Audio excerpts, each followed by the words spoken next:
Now students, next theory, explain the limitation of the Ohm's law. What are the limitation of the Ohm's law? So what is the Ohm's law? Where according to the Ohm's law, V is equal to IR, means because of voltage directly proportional to the current, that is the Ohm's law, right? Ohm's law students हमको क्या बताता है? In terms of voltage and electric current are directly proportional at constant temperature, that is the Ohm's law. And when we leave the proportionality, so V is equal to IR. So यहाँ पे Ohm's law की limitations क्या है, right? What are the limitation of the Ohm's law?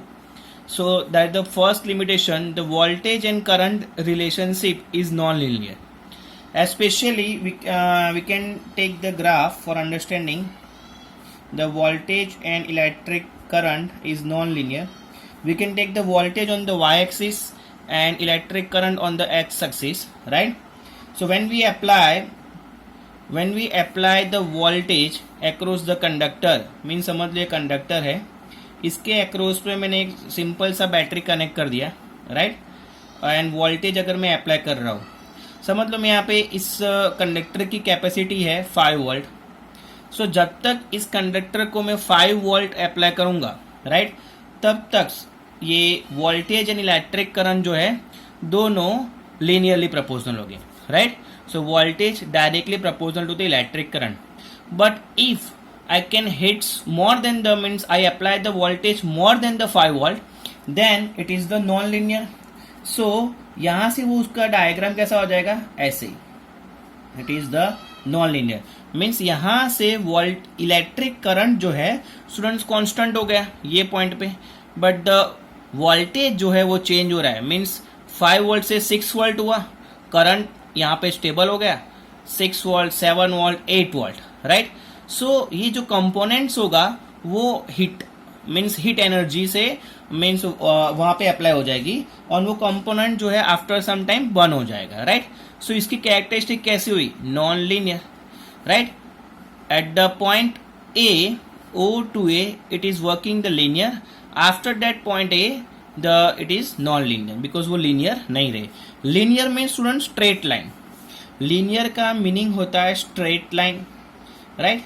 Linear means straight line. तो आपको student straight line कहाँ पे दिखती है, O to A. इसके बाद कैसे हो गए, नॉन लीनियर, मीन्स वो ऐसे प्रोपोर्शनल हो रहे. क्लियर?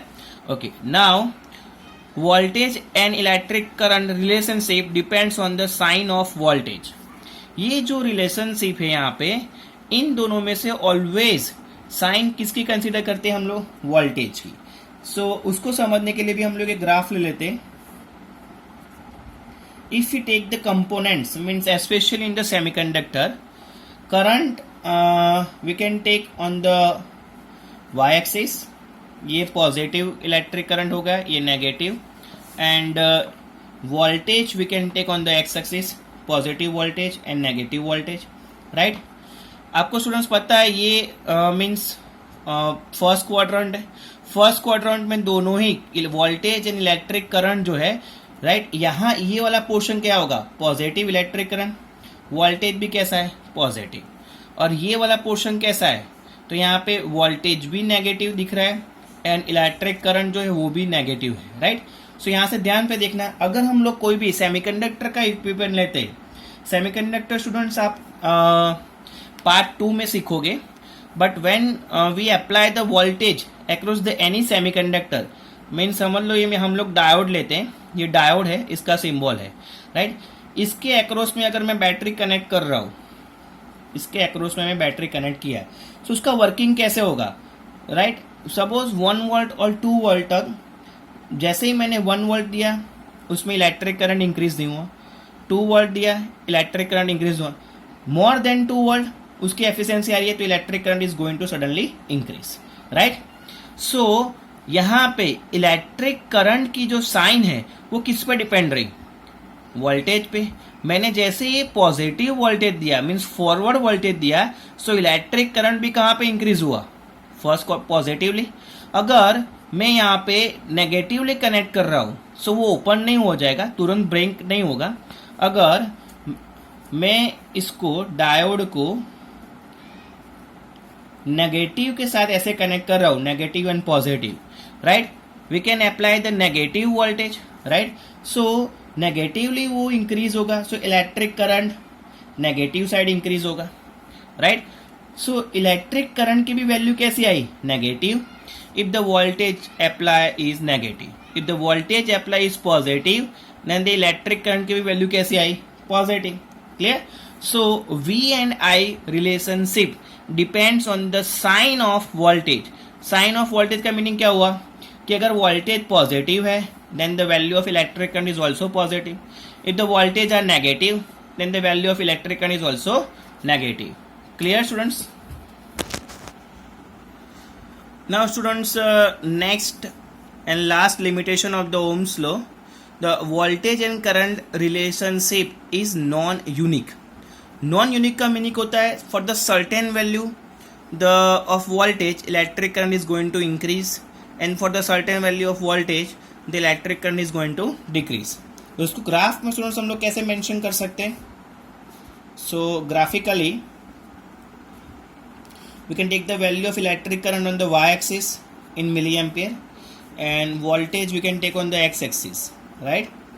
so देखो ये सपोज ऐसे एक रैंडमली एग्जांपल लिया, ऐसे इंक्रीज हो रहा है फॉर द किस कंपोनेंट का, तो के gallium arsenic, right. Gallium arsenic करके कंपोनेंट से उसके अक्रॉस में मैंने जैसे वोल्टेज अप्लाई किया, सो वो वोल्टेज जैसे जैसे इंक्रीज हो रहे, समझ लो यहाँ तक ये वैल्यू लो, तो 0 to 1 वोल्ट, जैसे मैं I am just giving the example, 0 to 1 volt देखो electric current is going to increase and after that what happen, 1 means for the certain value of the voltage current is increase, after that certain value of the voltage 1 to 2 electric current is going to decrease, again the certain value of voltage 2 to 3 the electric current is going to increase. means we cannot predict क्या हाँ भाई ये value के लिए current increase होगा कि decrease होगा, right. सो उस रिलेशनशिप को हम लोग क्या बोल सकते हैं, non unique. So the according to the Ohm's law for the constant temperature the V and I relationship is non unique. Clear. So ये जो तीन है student, that is the limitation of the Ohm's law.